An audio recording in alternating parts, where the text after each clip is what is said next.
어느 조그만 시골 마을에 이발사가 있었습니다. 시에서 주최하는 대회에 나가서 우승을 하고 큰 상금을 받았습니다. 그래서 이 시골에 살던 이 이발사가 시내로 이사를 가게 되었습니다. 이 이발사가 이사하기 전에 교회에서 환송회도 열어주고 또 그를 위해서 축복하며 기도도 해주었습니다. 그리고 이제 이발사가 시내로 이사를 갔습니다. 그런데 이사 간 지 얼마 되지 않아서 이 이발사가 다시 돌아와서 이발소를 다시 열었습니다. 사람들은 생각했습니다. 무슨 큰일이 있었나 보다. 어려움이 있었나 보다. 그래서 이제 기다리다가 이 이발소를 방문해서 이발을 하면서 이 이발사에게 물었습니다. 아니, 그 큰 도시에 그렇게 어렵게 갔는데 다시 돌아온 이유가 뭡니까? 물어봤더니 이 이발사가 열심히 이발을 하면서 이렇게 대답합니다. 아니, 그 큰 도시에 갔는데 글쎄 교회도 없고 주일학교도 없지 뭡니까? 사람들은 그저 돈벌이와 도박과 술 먹는데 너무 바빠서 교회를 필요로 하지 않는다지 뭡니까? 주일이 되었는데 우리 아이들을 보낼 주일학교도 없으니 어떻게 거기서 살겠습니까? 그래서 다시 돌아왔습니다. 이렇게 얘기를 하더랍니다. 여러분, 좋은 교회에서 온 가족이 함께 하나님을 예배하며 섬기며 산다는 것, 이것이 작은 것이 아니라 큰 복임을 여러분 믿으시기를 바랍니다. 여러분, 우리가 누릴 때는 잘 모르지만 그것이 없을 때는 그것이 귀한 것을 알게 되는 것이죠. 그런데 안타깝게도 세상에는요, 자녀 교육이나 직장에 따라서 이사하는 사람들은 많은데 정말 좋은 교회, 정말 자신과 자신의 가족의 신앙을 생각하면서 교회 때문에 이사하는 사람은 많지 않다는 게 참 안타까운 일입니다. 오늘 우리가 이제 디모데전서의 말씀을 우리 보기를 원하는데요. 이 디모데전서 말씀은 교리적으로나 실천적으로나 이 많은 성경 중에서 가장 중요한 성경 중에 하나입니다. 디모데전서는 바울 사도가 기록한 14편의 서신서 중에 하나이기도 하죠. 이 14편의 서신서 중에 10권은 교회 공동체로 보낸 서신이고요. 나머지 4권은 이제 개인에게 보낸 서신입니다. 디모데전서, 디모데후서, 디도서, 빌레몬서가 그것인데요. 그 중에서도 빌레몬서를 제외하고는 디모데전후서와 디도서는 모두 목회자에게 보낸 서신입니다. 그래서 우리는 이것을 목회서신이라 이렇게 부르죠. 우리가 오늘 살펴보게 되는 이 디모데전서는 바울 사도가 로마 감옥에서 나와서 마게도냐 지역에서 쓴 서신으로 알려져 있습니다. 말씀드린 대로 디모데전서는 목회 서신으로 디모데라는 젊은 목회자에게 이 바울 사도가 쓴 편지입니다. 그러나 이 디모데전서의 내용은 신앙생활하는 모든 교회 구성원, 우리 성도들 전체를 위한 메시지를 담고 있습니다. 자, 우리 베드로전서 2장 9절 말씀을 잠깐 보겠습니다. 우리 함께 읽어볼까요? 시작. 그러나 너희는 택하신 족속이요 왕 같은 제사장들이요 거룩한 나라요 그의 소유가 된 백성이니 이는 너희를 어두운 데서 불러내어 그의 기이한 밑에 들어가게 하신 이의 아름다운 덕을 선포하게 하려 하심이라. 아멘. 여러분, 현대교회에 있어서 목회자들이 실제적으로 제사장과 같은 역할을 하는 것은 사실입니다. 그러나 종교개혁자 루터는 이 베드로전서 2장 9절 말씀을 근거로 만인 제사장직이라는 것을 이야기했습니다. 만인 제사장이란 바로 예수 그리스도를 믿고 또 주님으로 구주로 믿고 고백하는 모든 사람들이 하나님 앞에서 영적인 제사장이 되었다는 뜻입니다. 이것을 이해하려면 이 말씀도 알아야 됩니다. 디모데전서 2장 5절 말씀입니다. 함께 읽습니다. 하나님은 한 분이시요 또 하나님과 사람 사이에 중보자도 한 분이시니 곧 사람이신 그리스도 예수라. 아멘. 예전에 구교, 캐톨릭이라고 하죠. 천주교에서는 하나님과 사람 사이에 중보자가 많이 있습니다. 사도들도 중보자이고 성모 마리아도 중보자라고 이야기합니다. 그러나 성경은 하나님과 사람 사이의 중보자는 한 분, 예수 그리스도 한 분밖에 없다고 우리에게 말씀하고 계십니다. 성도 여러분, 우리는 우리의 유일하고 영원한 중보자가 되시는 예수님을 의지하여서 남녀노소 우리의 신분과 상관없이 하나님께 나와 직접 예배할 수 있는 제사장의 직분을 받게 된 것을 여러분 믿으시기를 바랍니다. 그러니까 우리는 특별한, 예전에 말하면 구약시대의 대제사장은 예수님이시기 때문에 그분을 통하지 않고 우리는 성경을 통하여 직접 하나님의 말씀을 읽고 듣고 그리고 하나님 앞에 다 나와서 이렇게 예배할 수 있는 것입니다. 여러분, 우리 교단 장로교 신학의 뿌리가 되는 종교개혁자 칼빈도 이 루터의 만인 제사장론을 계승하면서 특별히 하나님의 말씀인 성경에 근거한 이 교회의 제도와 직분을 강조합니다. 칼빈은 성직자와 평신도의 구분이 없다는 것이 아니라 성직자는 하나님의 말씀을 전파하고 교회를 섬기는 특별한 사명을 받은 자들이라 이렇게 설명합니다. 그리고 교회의 직분을 목사와 장로, 집사와 교사로 나누고 교회의 집회를 당회, 재직회, 공동회, 노회와 총회로 조직합니다. 이 모든 기초를 이 칼빈이 세운 것이죠. 이 만인 제사장이라는 것을 오해하면요, 목회자가 마치 대제사장인 것처럼 우상시하는 잘못을 저지를 수 있습니다. 여러분, 목회자는 대제사장이 아닙니다. 대제사장은 누구 한 분이시라고요? 예수 그리스도. 그분이 대제사장이세요. 영원한 유일하신 대제사장. 물론 성경은 분명히 목회자에 대해서 성도들에게 좋은 태도를 가지라 말씀합니다. 우리 몇 구절만 좀 볼까요? 디모데전서 5장 17절입니다.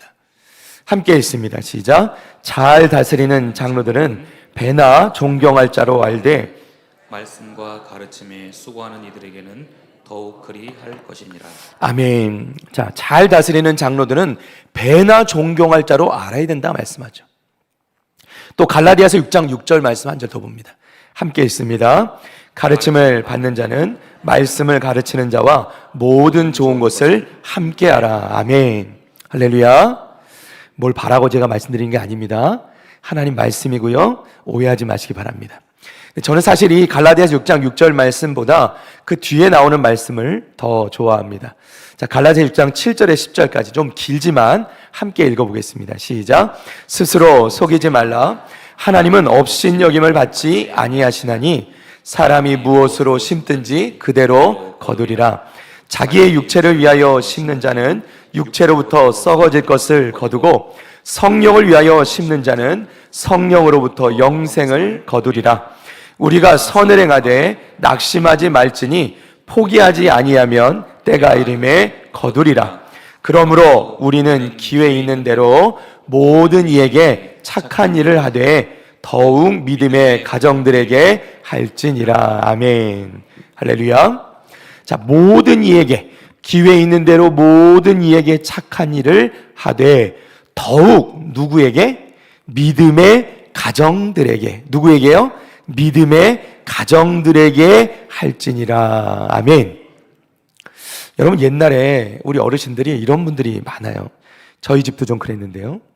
가정 안에서 우리 아내와 자식들에게는 그렇게 인색할 수가 없어요. 또 엄하기는 어때요? 호랭이 같아요. 그러니까 뭐 자식들한테는 용돈도 잘 안 주시면서 엄하기만 무섭기만 해요. 그런데 정작 이런 분들이요, 바깥에 나가잖아요. 그러면 바깥에 사람들에는 어떻게 그렇게 잘하시는지 몰라요. 친절하고 너무 잘해주시고, 바깥에 다른 집 가서는 그 집 자식들한테는 용돈도 잘 주세요. 그러니까 그 다른 집 아이들이요, 와가지고 속도 없이 이런 말을 하죠. 야, 넌 좋겠다. 너희 아버지 참 멋있다. 이런 얘기 들으면 어때요? 속이 터지는 거죠. 네가 살아봐라. 부부끼리만 그런 게 아니고요. 여러분, 믿지 않는 사람들에게 나가서는 엄청나게 착하다고 인정을 받는데 정작 믿는 성도들에게 인색한 사람들이 있어요. 우리가 바깥에서는 잘하면서 정작 안에서는 정말 인색하게 살아간 사람이 있단 말이죠. 여러분, 이렇게 되면 안 되고요. 오히려 뭐라고 말씀하세요? 믿음의 가정들에게 더 잘해라. 믿음의 가정들에게 더 잘하시는 우리 북일교회 성도들 되시길 축복합니다. 우리 성도들에게 더 잘해야 되는 거예요. 성도 여러분, 다시 우리 본문의 내용으로 돌아가 보면 목회자가 하나님은 아닙니다. 목회자를 마치 하나님과 동등한 존재일 것처럼 높이며 우상화시키는 것은 잘못된 거예요. 오히려 그것이 목회자를 망칩니다. 그러나 이것을 또 반대로 이해해서 극단적으로 만인 제사장의 원리를 오해하면서 만인 목회자의 원리로 왜곡되는 것도 잘못된 겁니다. 하나님께서는 교회 안에 분명히 세우신 직분과 그 직분에 따른 권한과 책임을 구별을 두었다는 것이죠. 이것을 무시하는 것은 잘못된 것입니다. 여러분, 어떤 이들은 성경을 민주주의라는 세상의 어떤 정치적인 관점으로 해석하려는 사람들이 있어요. 여러분, 교회의 영적 지도자들에게 주어진 정당한 영적 권위와 지도를 무시하는 것은 교회를 깨뜨리는 것입니다. 우리는 영적 질서를 잘 따라가야 되는 거예요. 그 안에서 교회가 서로에게 잘 섬기며 우리 역할을 감당할 때 교회가 하나 되어지고 더 은혜롭게 세워지는 것을 여러분 믿으시기를 바랍니다. 이런 것이 중요한 성경의 원리입니다. 사랑하는 성도 여러분, 우리는 모두 하나님의 영적인 제사장들이에요. 여러분이 속한 각자의 자리에서, 가정에서, 직장에서 또는 학교에서 여러분에게 주어진 그 영적 제사장의 직분을 잘 감당해야 한다는 거예요. 때로는 아내로서, 남편으로서, 때로는 자녀로서, 또는 부모로서 여러분 우리에게 주어진 각자의 직분을 잘 감당해 나가야 된다는 것이죠. 우리가 어떤 위치에 있든지 우리는 하나님의 말씀을 부지런히 읽고 듣고 기도하면서 찬송하면서 그 가운데 기록한 대로 우리가 다 지켜 행할 수 있도록 순종하면서 그 말씀대로 살아가면서 하나님 앞에 부끄럽지 않은 신앙인의 삶을, 제사장의 삶을, 그리고 예배자의 삶을 살아야 되는 줄로 믿습니다. 이것이 바른 신앙생활인 거예요. 여러분, 우리가 교회에서만 잠깐 신앙생활하고 예배드리는 것이 아니라 우리가 처한 주중의 삶 가운데서도, 내 가정에서도, 직장에서도, 학교에서도 우리는 예배자의 삶을 살아가야 된다는 것이에요. 자, 우리가 함께 보고자 하는 이 디모데전서, 이 말씀은 이런 의미에서 우리 모든 신앙인들에게 필요한 하나님의 말씀이 되는 것이죠. 목회자를 향한 말씀이 아니라 우리 모두를 향한, 영적 제사장이 되는 우리 모두를 향한 말씀으로 알고 깊은 깨달음과 은혜가 있으시기를 바랍니다. 자, 우리 먼저 1절부터 우리 함께 다시 한번 보겠습니다. 디모데전서 1장 1절 말씀 함께 읽습니다. 시작. 우리 구주 하나님과 우리의 소망이신 그리스도 예수의 명령을 따라 그리스도 예수의 사도된 바울은. 아멘. 자, 초대교회 지도자들은요, 사도들이라 불렸습니다. 이들은 예수님의 제자들이었습니다. 예수님과 함께 있던 자들이었고 이들은 예수님의 부활을 본 부활의 증인들이었습니다. 그런데 오늘 말씀을 전하고 있는 이 사도 바울은 다른 사도들과는 좀 결이 다른 사람이었습니다. 그래서 항상 이 사도됨에 대해서 의심을 받게 되는 경우가 있었죠. 그러나 바울 사도는 다메섹으로 가던 도상에서 예수님의 부르심을 받았고 예수님의 명령을 따라 이방인의 사도로 부름받은 진정한 사도인 것을 우리는 믿습니다. 자, 말씀해 보니까 예수의 사도된 바울은 이라고 바울이 자기 자신의 사도됨을 소개합니다. 지금 편지를 받는 사람은 누구라고요? 디모데라고요. 그죠? 여러분, 디모데가 바울이 어떤 사람인지 모를 리가 없죠. 바울 사도가 사도됐다는 것을 의심하지도 않을 것입니다. 그런데 바울 사도는 왜 자신의 사도된 것을 이렇게 강조해서 말하는 것일까요? 자, 우리 로마서 1장 1절 말씀도 봅니다. 예수 그리스도의 종 바울은 사도로 부르심을 받아 하나님의 복음을 위하여 택정함을 입었으니. 아멘. 여러분, 바울 사도는 이 서신서를 써나갈 때 인사말에다가 항상 자신의 사도됨을 밝힙니다. 여러분, 이것은 결코 자신을 높이는 것이 아닙니다. 사도 바울은요, 이 사도된 것 외에 이 땅에서 세상적인 기준으로는 어느 누구보다도 학벌도 좋았고 어느 누구보다도 정말 그렇게 도덕적으로 살아온 사람이었어요. 그런데 그는 자신을 높이는 것이 아니라 자신의 사도됨을 드러냈다는 거죠. 단지 자신이 사람에게 부름받은 것이 아니라 예수님의 명령을 따라 사도로서 부르심을 받았음을 밝히고 있다는 것입니다. 왜냐하면 말씀드렸듯이 바울의 사도됨을 의심하는 사람들이 항상 있었기 때문이에요. 여러분, 바울 사도의 이 서신서는 디모데만 읽은 것이 아닙니다. 디모데에게 보내졌지만 디모데를 통하여서 온 교회들에게 읽혀졌고 또 그리고 각 교회들에게 전파되어졌고 지금도 우리가 읽고 듣고 있는 것이죠. 바울 사도는 자신을 사도로 명하신 그 예수님을 소개합니다. 우리의 소망이신 그리스도 예수. 여러분, 소망이 뭐죠? 사전에 찾아보니까 이렇게 되어 있더라고요. 미래의 어떠한 것을 설레는 마음으로 기대하는 마음의 상태, 이렇게 되어 있어요. 소망은 뭐냐면요, 내가 바라는 어떤 것을 간절히 바라면서 기대하면서 우리 가슴이 뛰는 거예요. 심장이 뛰는 거예요. 그걸 소망이라고 얘기합니다. 그런데 지금 바울에게 있어서 그의 인생에 그 심장을 뛰게 만드는 건, 그 소망은 누구라고요? 예수 그리스도. 여러분, 오늘날 세상에 속한 사람들은 이 세상의 부와 명예와 권력 때문에 그 심장이 뜁니다. 그런데 우리는 예수님으로 말미암아 심장이 뛰는 사람이 되어야 된다는 거예요. 여러분, 우리가 외치지만 예수의 심장을 갖는다고 말로만 하는 것이 아니라 우리 가운데 예수를 생각하면 항상 예수가 소망이 되어 우리 가슴을 뛰게 해야 된다는 거예요. 예수 심장으로 가슴이 날마다 뛰는 우리 성도들 다 되시기를 축복합니다. 고린도전서 15장 19절 말씀입니다. 만약 그리스도 안에서 우리가 바라는 것이 다만 이 세상의 삶뿐이면 모든 사람 가운데 우리가 더욱 불쌍한 자이리라. 아멘. 여러분, 바울 사도는 우리 소망이 이 세상에 있는 소망이 아니라는 거예요. 만약에 이 세상의 삶이 우리의 소망이면 우리처럼 불쌍한 사람이 없다는 거예요. 차라리 이 시간에 뛰어나가서 공기 좋고 물 좋은 산에 올라가는 게 낫겠죠. 이 시간에 다른 친구들을 만나고 즐거운 시간을 보내는 게 낫겠다는 겁니다. 이 세상에 소망이 있단 말이죠.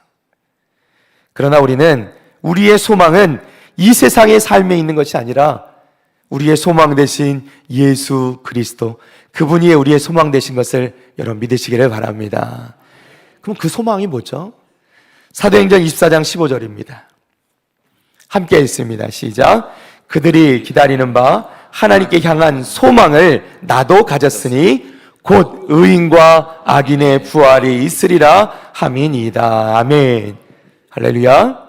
하나님께 향한 소망을 나도 가졌다는 거예요. 그 소망이 뭡니까? 의인과 악인의 부활이 있으리라. 부활이 소망이라 말씀하는 거예요. 자, 요한복음 5장 28절과 29절입니다.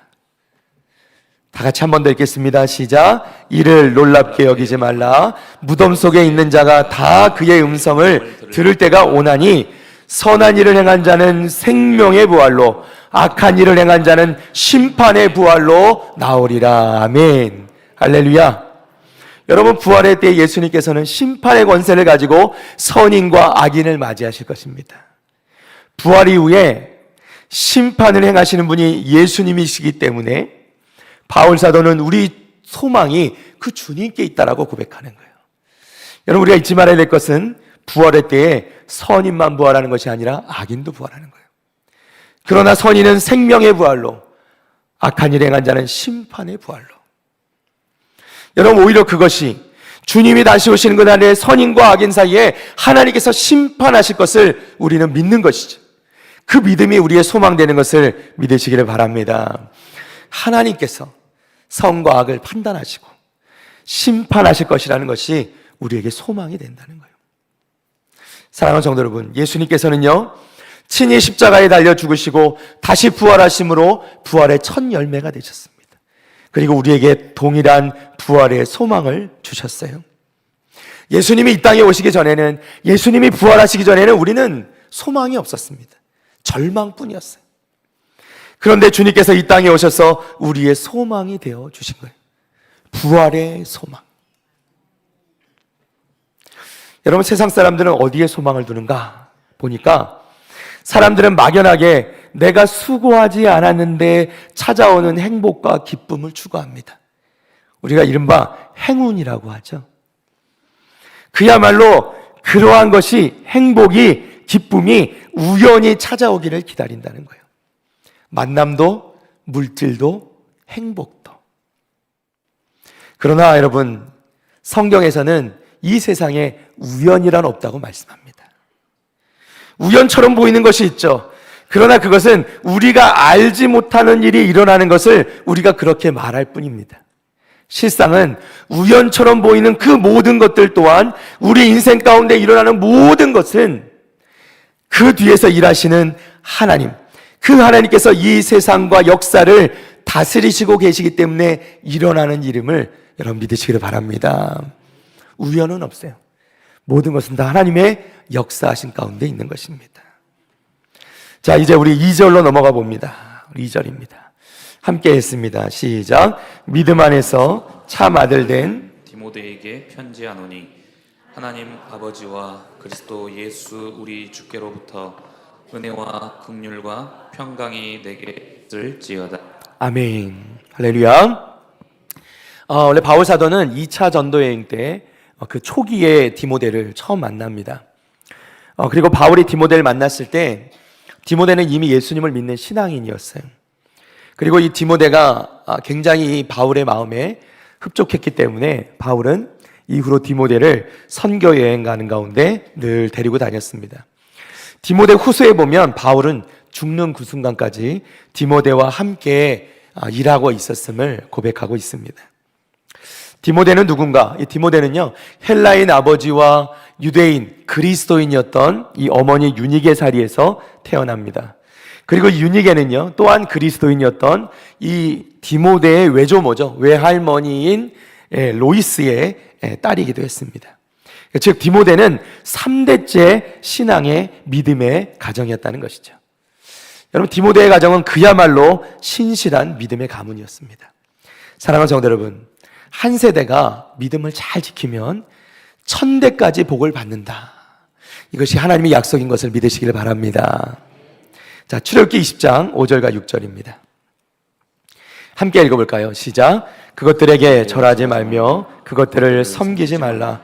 나 네 하나님 여호와는 질투하는 하나님인즉 나를 미워하는 자의 죄를 갚되 아버지로부터 아들에게로 3, 4대까지 이르게 하거니와 나를 사랑하고 내 계명을 지키는 자에게는 1000대까지 은혜를 베푸느니라. 아멘. 할렐루야. 하나님 앞에 죄를 범하면 하나님이 갚으시는데 아버지로부터 아들에게로 3, 4대까지 이르게 하신다 말씀합니다. 그러나 하나님을 사랑하고 그 계명을 지키는 자에게는 은혜를 1000대까지 베푸신다고 말씀하세요. 우리 하나님 너무 좋으신 하나님이십니다. 그렇죠? 은혜를 1000대까지 베풀어 주신대요. 그러나 죄값은 3, 4대까지만 물으시겠다는 겁니다. 그러나 여러분, 그렇다고 하나님을 시험하시면 안 됩니다. 네? 하나님을 시험하시지 말기 바랍니다. 왜 그러냐? 여러분, 모든 일이 그렇죠. 은혜는요, 1000대를 간다고 하더라도 짧게 느껴져요. 그렇지 않습니까? 좋은 것은요, 아무리 길어 보여도 짧게 느껴져요. 1000일이 하루처럼 느껴진단 말이죠. 그런데 죄값을 받을 때는요, 3, 4대에 불과하지만 그것이 영원처럼 느껴질 수 있어요. 괴로움은 그런 것이지. 사랑하는 성도 여러분, 우리 성도들의 가정은 1000세대가 지나도록 영적인 복을 의식하면서 믿음의 계보를 이어나가는 축복을 누리시기를 바랍니다. 여러분, 우리가 신앙을 잘 지키는 게 중요해요. 당대에 지키는 것이 후대로 이어지는 겁니다. 바울 사도는 이 디모데를 믿음 안에서 참 아들 된 디모데라 이렇게 부릅니다. 이 아들과 아버지 사이는요, 혈연으로 이루어진 것이 아니죠. 그러나 바울은 디모데를 참 아들이라 진짜 아들처럼 여겼다는 거예요. 바울이 디모데를 자녀라고 말하는 것은 이게 제자보다 더 강한 개념입니다. 바울 사도는 세상적인 유익을 위하여 디모데와 관계한 것이 아닙니다. 오로지 영적인 멘토로서, 참 영적인 아버지로서 자신이 가진 모든 것을 나누고 자신의 영적 지혜를 다 나누는 기꺼이 사랑으로 디모데에게 나누어주는 삶을 살았다는 거예요. 하나님 아버지와 그리스도 예수 우리 주께로부터 은혜와 긍휼과 평강이 네게 있을지어다. 아멘. 그렇게 영적인 멘토요 아버지 역할을 하는 이 사도 바울이 아들 디모데에게 말하는 것은요, 당부가 아닙니다. 디모데를 향한 사랑의 기도였어요. 은혜와 긍휼과 평강이 네게 있을지어다. 여러분, 왜 바울 사도는 디모데를 가르치기보다는 그를 위해 기도했을까? 왜 그의 첫 마디가 디모데를 향한 기도였을까? 이 기도의 말씀 가운데 그 내용이 담겨 있습니다. 바울 사도는 얘기합니다. 주께로부터 은혜와 긍휼과 평강이 네게 있을지어다. 여러분, 디모데에게는 은혜가 필요했습니다. 디모데는 20대에 아주 어린 나이에 목회자가 되었어요. 은혜가 없이는 불가능한 일이었다는 것이죠. 그에게는 은혜가 필요한 겁니다. 그리고 디모데에게는 긍휼이 필요했습니다. 긍휼이 여김을 받지 아니하고는 목회를 할 수가 없었어요. 책 잡고자 하면 아무것도 할 수가 없는 것이죠. 그리고 무엇보다도 평강을 구했습니다. 모든 것이 잘 되어져서 평강을 누리는 목회자가 되도록 그를 위해, 이 어린 목회자 디모데를 위해 기도해 주었다는 것이죠. 사랑하는 성도 여러분, 서두에 제가 말씀드렸듯이 우리는 다 영적 제사장들임을 믿으시기를 바랍니다. 우리가 어디에 있든지 각자 있는 곳에 우리는 각자 제사장의 임무를 감당해야 하는 것이에요. 예배자의 소임을 다해야 되는 것이죠. 또 우리가 한 교회에 모여서 함께 예배하고 함께 할 때는 우리가 서로를 위해서 은혜를 구하고 긍휼하심을 구하며 평강을 위해서 서로 기도하는 우리가 되어야 될 줄로 믿습니다. 여러분, 그렇게 될 때 디모데와 같이 믿음의 신실한 일꾼으로 우리가 서로 서서 서로를 돌보며 서로를 위해 기도할 수 있게 되는 것이죠. 사랑하는 성도 여러분, 우리 각자 하나님께서 우리에게 주신 그 귀한 직분을 잘 기억하면서 여러분의 가정을 믿음의 가정으로, 또 여러분의 직장을, 여러분이 다니는 학교를 정말 믿음의 그 예배의 처소로 만들어가는 우리 사랑하는 성도들 되시기를 바랍니다. 특별히 여러분의 가정을 믿음의 가정으로 천대까지 그 변치 않는 굳건한 신실한 믿음을 지켜나가는 믿음의 명문가들로 다 만들어 가시기를 주님의 이름으로 간절히 축원합니다. 또한 여러분, 바울 사도와 같이 비록 내가 낳은 자녀가 아닐지라도 믿음 가운데서 디모데와 같은 자녀를 낳는 수고를 마다하지 마시고, 여러분 또한 그 믿음의 성도들 서로 돌보며 그들을 바울이 디모데를 돌보았던 것처럼 정말 서로 돌보며 세워주며 서로를 위해 중보하며 기도하기를 쉬지 않는 우리 믿음의 복된 북일의 성도들 다 되시기를 주님의 이름으로 간절히 축원합니다. 우리 자리에서 일어나시겠습니다.